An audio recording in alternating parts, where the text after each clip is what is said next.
कार्तिक मास महात्म्य कथा का 24वां अध्याय। लिखवाओं से निज दया से सुंदर भाव बताकर कार्तिक मास 24वां अध्याय सुनो सुधाकर। राजा परथ बोले, हे मुनि श्रेष्ठ, आपने तुलसी के इतिहास व्रत महात्म्य के विषय में कहा। अब आप कृपया करके मुझे यह बताइए कि मैं कार्तिक मास में क्या और भी देवताओं का पूजन होता है, यह भी विस्तार पूर्वक बताइए। नारद जी बोले, पूर्व काल की बात है। सहा पर्वत पर करविकर में देव धर्मदत्त नामक विख्यात कोई धर्मयज्ञ ब्राह्मण रहते थे। एक दिन कार्तिक मास में भगवान विष्णु के समीप जागरण करने के लिए वे भगवान के मंदिर की ओर चले। उस समय एक पहर रात बाकी थी। भगवान के पूजन की सामग्री साथ लिए जाते हुए ब्राह्मण ने मार्ग में देखा कि एक भयंकर राक्षसी आ रही है। उसका शरीर नंगा और मांस रहित था। उसके बड़े बड़े दांत, लपकती हुई जीभ और लाल नेत्र देखकर ब्राह्मण भय से थर्रा उठे। उनका सारा शरीर कांपने लगा। उन्होंने साहस करके पूजा की सामग्री तथा जल से ही उस राक्षसी के ऊपर प्रहार किया। उन्होंने हरि नाम का स्मरण करते हुए तुलसी दल मिश्रित जल से उसको मारा था, इसलिए उनका सारा पातक नष्ट हो गया। अब उसे अपने पूर्व जन्म के कर्मों के परिणाम स्वरूप प्राप्त हुई दुर्दशा का स्मरण हो गया। उसने ब्राह्मण को दंडवत प्रणाम करके इस प्रकार कहा, हे ब्राह्मण, मैं पूर्व जन्म के कर्मों के फल से इस दशा को पहुंची हूँ। अब मुझे किस प्रकार उत्तम गति प्राप्त होगी? धर्मदत्त ने उसे इस प्रकार प्रणाम करते देखकर आश्चर्यचकित होते हुए पूछा, किस कर्म के फल से तुम इस दशा को पहुंची हो? कहाँ की रहने वाली हो?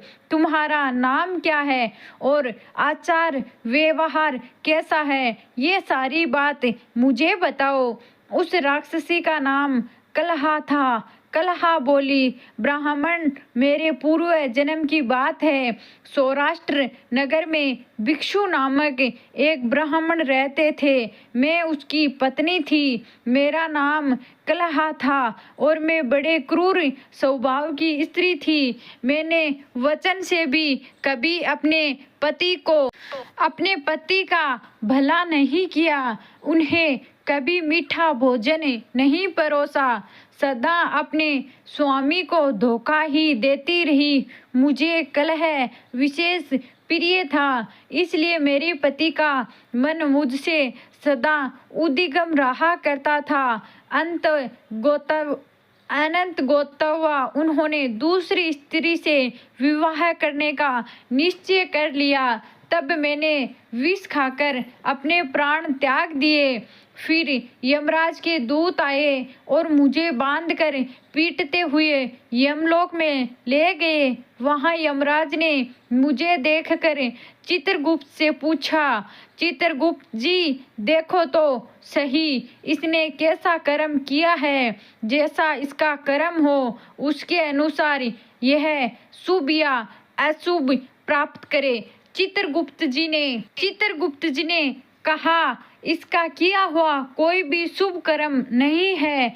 यह सब ये मिठाइयाँ उड़ाती थी और अपने स्वामी को उसमें से कुछ भी नहीं देती थी। इसने सदा अपने स्वामी से द्वेष किया है, कलह की है, इसलिए यह चमगादुरी होकर रहे तथा सदा कलह में ही इसकी प्रवृत्ति रही है। इसलिए यह विष्टा भोजी सूकरी की योनि में रहे। जिस बर्तन में भोजन बनाया जाता है उसी में यह सदा अकेली खाया करती थी। अतः उसके दोष से यह अपनी ही संतान का भान करने वाली बिल्ली हो, इससे अपने पति को निमित्त बनाकर आत्मघात किया है। इसलिए यह अत्यंत निंदनीय स्त्री प्रेत के शरीर में भी कुछ काल तक अकेली ही रहे। इसे यमदूतों द्वारा निर्जल प्रदेश में भेज देना चाहिए। वहाँ दीर्घ काल तक यह प्रेत के शरीर में निवास करे। उसके बाद यह पापिनी शेष योनियों का भी उपभोग करेगी। कलह ने कहा, विप्र मैं वही पापिनी कलहा हूँ। इस प्रेत शरीर में आए हुए मुझे 500 वर्ष बीत चुके हैं। मैं सदैव भूख प्यास से पीड़ित रहा करती हूँ। एक बनिए के शरीर में प्रवेश करके मैं इस दक्षिण देश में कृष्णा और वेणी के संगम तक आई हूँ। ज्यों ही संगम तट पर पहुँची त्यों ही भगवान शिव और विष्णु के पार्षदों ने मुझे बलपूर्वक बनिए के शरीर से दूर भगा दिया। तब से मैं भूख का कष्ट सहन करती हुई इधर उधर घूम रही हूँ। इतने में ही आपके ऊपर मेरी दृष्टि पड़ गई। आपके हाथ से तुलसी मिश्रित जल का संसर्ग पाकर मेरे सब पाप नष्ट हो गए हैं। द्विज श्रेष्ठ, आप ही कोई उपाय कीजिए, बताइए मेरे इस शरीर से और भविष्य में होने वाली भयंकर 3 योनियों से किस प्रकार मुक्त होंगी।